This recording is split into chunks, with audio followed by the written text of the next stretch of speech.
Hello everyone, this is Himanshi. आज हम इस वीडियो में डिस्कस करने वाले हैं क्लास 12th इकोनॉमिक्स का चैप्टर नेशनल इनकम। उसका फर्स्ट टॉपिक है circular flow of income. So let's get started. ये टॉपिक क्या बोल रहा है? Circular flow of income. जैसे कि हमें नाम से ही आइडिया लग रहा है कि जो हमारी इनकम है उसका सर्कुलर फ्लो होना। ठीक है, तो हम पढ़ लेते हैं क्या बोलता है topic. Assuming two sectors in an economy, households and producing sector।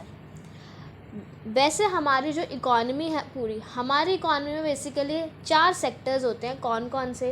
Production units, house hold units, government sector and foreign sector, जिसको हम रेस्ट ऑफ द वर्ल्ड भी बोल सकते हैं। ये 4 सेक्टर्स होते हैं हमारी इकॉनमी में। बट जो हमारा क्लास 12th का जो हमारा सिलेबस है उसके अंदर हमको house holds and production units only 2 sector के अंदर ही हमको ये टॉपिक समझाया हुआ है। तो हम उसके अकॉर्डिंगली ही समझेंगे कि हमारी इकॉनमी में 2 सेक्टर्स हैं, हाउस होल्ड सेक्टर और प्रोडक्शन यूनिट्स।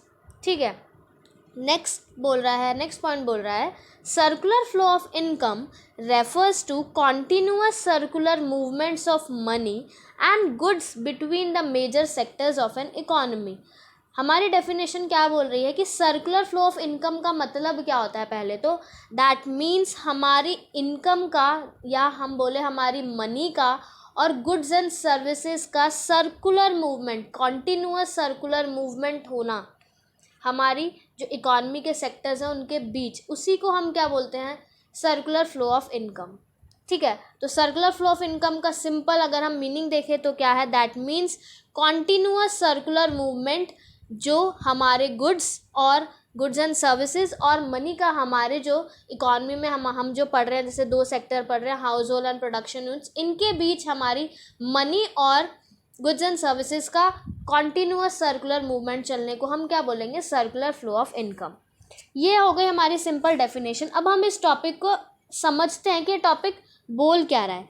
सबसे पहले हम जान लेते हैं कि प्रोडक्शन यूनिट्स और हाउस होल्ड यूनिट्स क्या करती हैं। सबसे पहले हम देखते हैं प्रोडक्शन यूनिट्स के बारे में। पहला पॉइंट लिखा है incomes are created in production units that factories.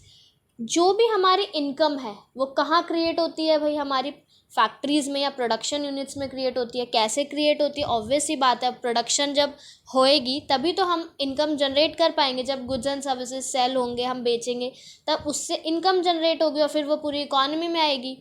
तो इनकम हमारी कहाँ क्रिएट होती है? सबसे पहले हमने जाना प्रोडक्शन यूनिट्स में। अब ये इनकम क्रिएट कैसे होती है?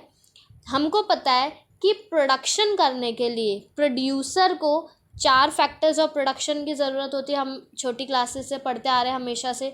4 फैक्टर्स ऑफ प्रोडक्शन होते हैं। कौन कौन से? लैंड, लेबर, कैपिटल और एंटरप्राइज, या हम एंटरप्रेन्योर भी बोल सकते हैं।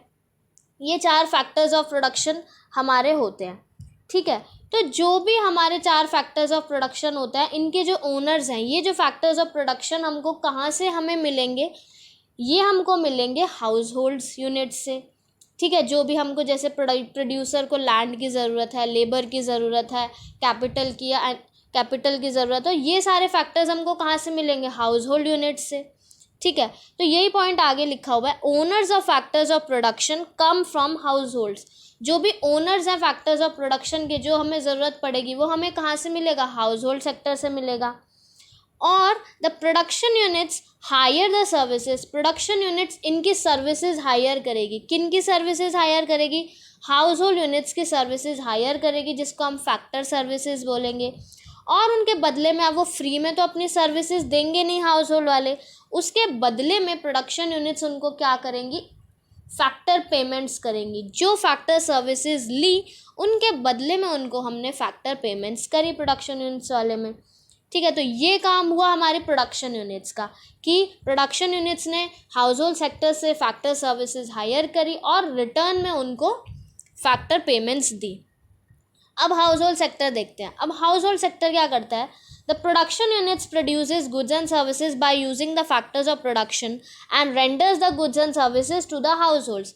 अब प्रोडक्शन यूनिट ने वो जो हमारे फैक्टर्स ऑफ प्रोडक्शन है, हाउस होल्ड से फैक्टर सर्विसेज ली, उससे उन्होंने क्या किया? प्रोडक्शन किया, गुड्स का प्रोडक्शन किया। अब जो गुड्स का प्रोडक्शन हुआ है और जो हाउस होल्ड सेक्टर के पास उन्होंने इनकम अर्न करी है, उनकी इनकम को हम फैक्टर इनकम बोलेंगे। जो उन्होंने इनकम अर्न करी है वो अपनी इनकम को कैसे यूज़ करेंगे।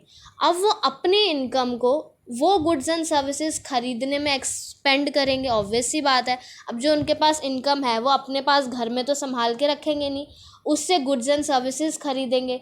तो अब फिर से क्या हुआ, हाउस होल्ड सेक्टर ने प्रोडक्शन यूनिट से गुड्स एंड सर्विसेज खरीदे और उनको क्या दी, पेमेंट्स करी।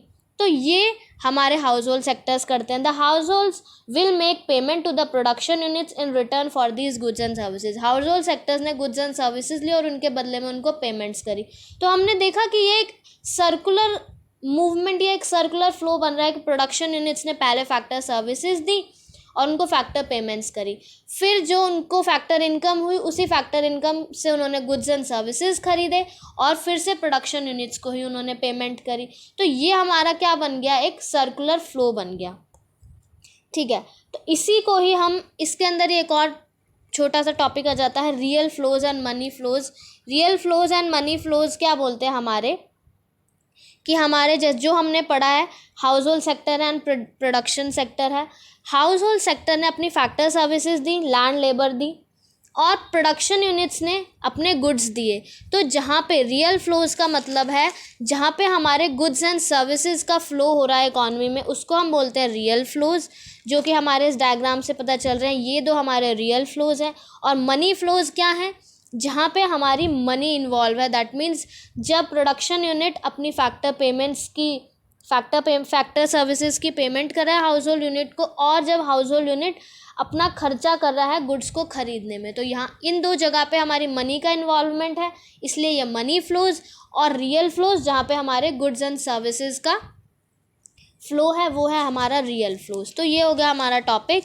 रियल फ्लोज हम एक बार देख लेते हैं। Real flows refers to the flow of goods and services among different sectors of economy. ये मैंने आपको बता ही दिया, गुड्स एंड सर्विसेज का फ्लो होना इकॉनमी में रियल फ्लो।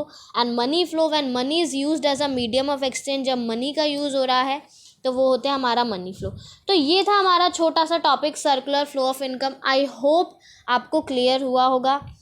अगर कोई आपको डाउट है तो आप कमेंट सेक्शन में मुझसे पूछ सकते हैं। Thank you so much.